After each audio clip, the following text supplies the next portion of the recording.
Assalamualaikum warahmatullahi wabarakatuh. Bismillahirrahmanirrahim. Alhamdulillahi rabbil alamin.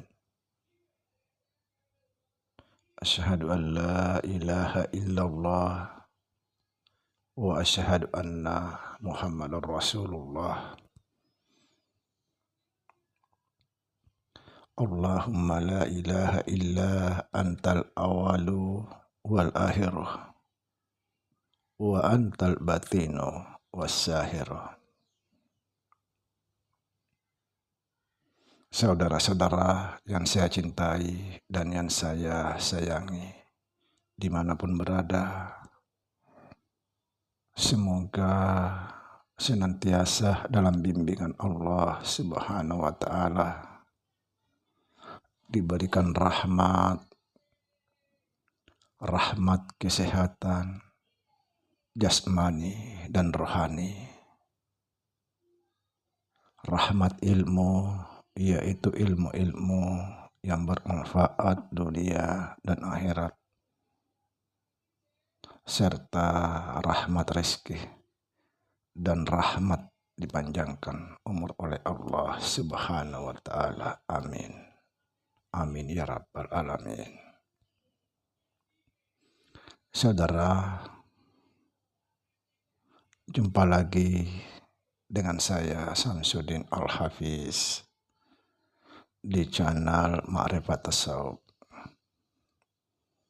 Pada kesempatan ini kita akan membahas tentang roh. Di manakah Allah meniupkan roh ke dalam jasad kita?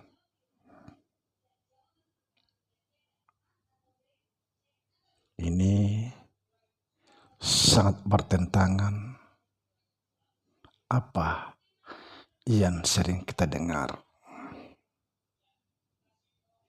Kita sering mendengar bahwa roh itu ditiup ketika kita masih dalam kandungan, kira-kira umur 4 bulan. Ini yang sering kita dengar.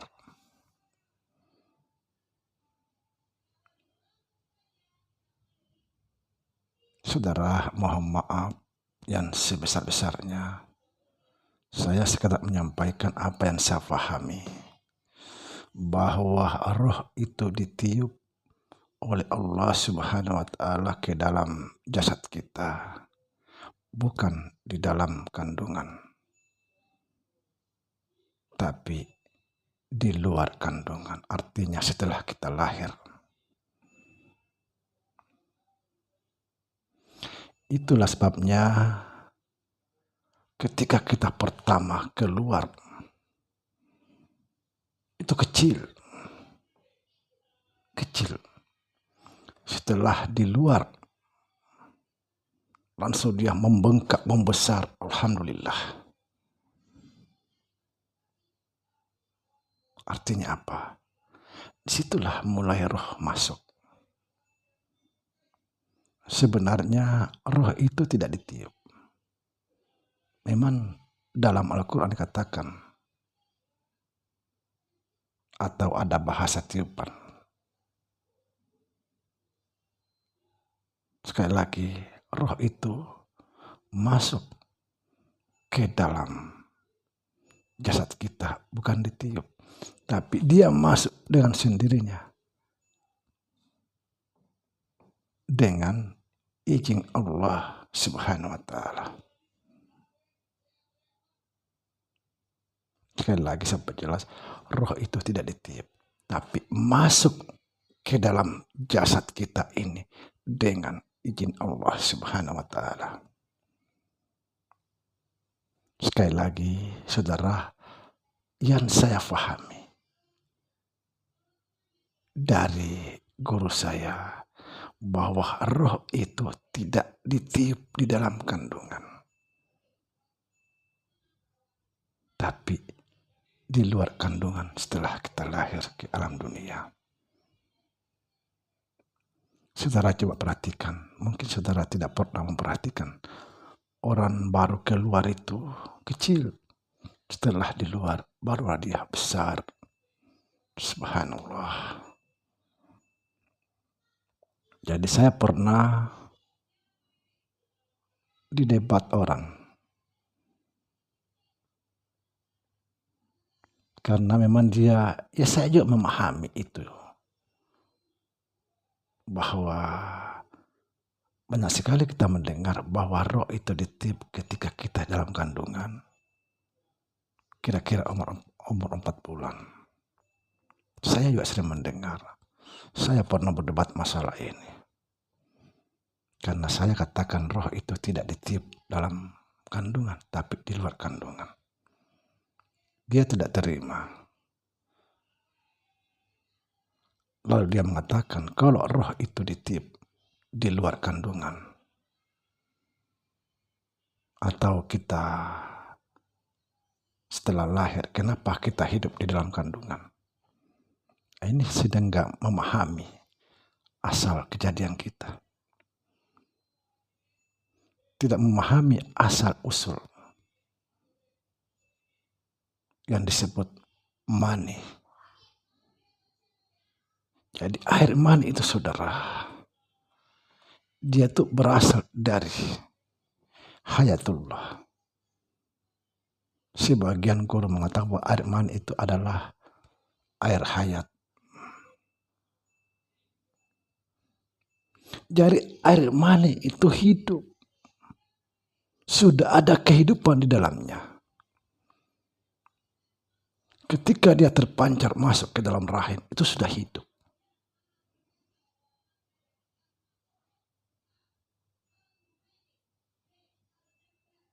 Lalu kemudian menjadi segumpal darah. Lalu menjadi daging. Dan seterusnya. Itu kan hidup. Kalau tidak hidup, nggak mungkin bisa menjadi berkembang seperti itu.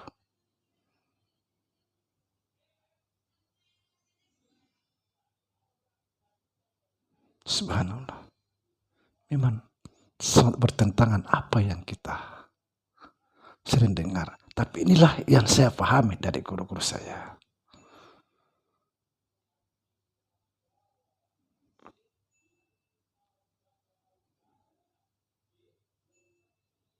Jadi air mani itu, saudara, berasal daripada hayatullah. Jadi dia sudah membawa kehidupan itu. Air mani itu sudah membawa kehidupan. Sampai dia masuk ke dalam rahim, sehingga dia menjadi segumpal darah, kemudian menjadi daging. Itu kan hidup. Kalau enggak hidup, enggak mungkin bisa berubah-berubah.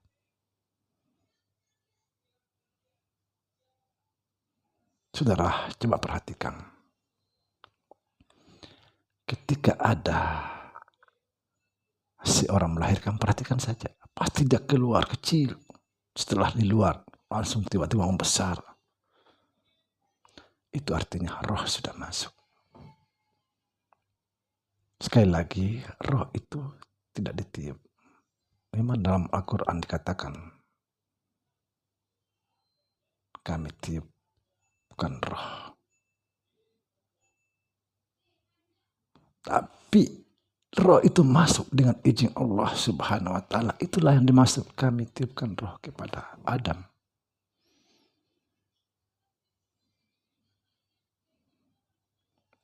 Mungkin sangat bertentangan apa yang sering kita dengar. Kenapa kita bisa hidup dalam? Karena kita berasal daripada hayatullah.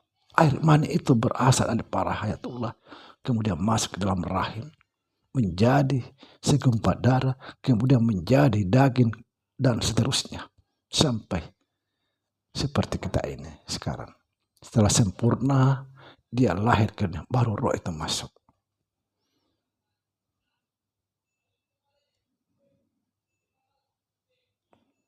Tidak ada yang bisa bernapas dalam kandungan itu. Tidak ada. Coba kita pikir, saudara. Kita menahan napas ini Tidak usah lama-lama, 1 jam aja udah mampus kita. Bagaimana kita di dalam kandungan tidak pernah bernapas bisa hidup. Subhanallah. Demikian saudara, semoga bisa difahami. Silahkan di komen kalau ada pendapat lain. Nanti akan kita luruskan masalah ini. Assalamualaikum warahmatullahi wabarakatuh.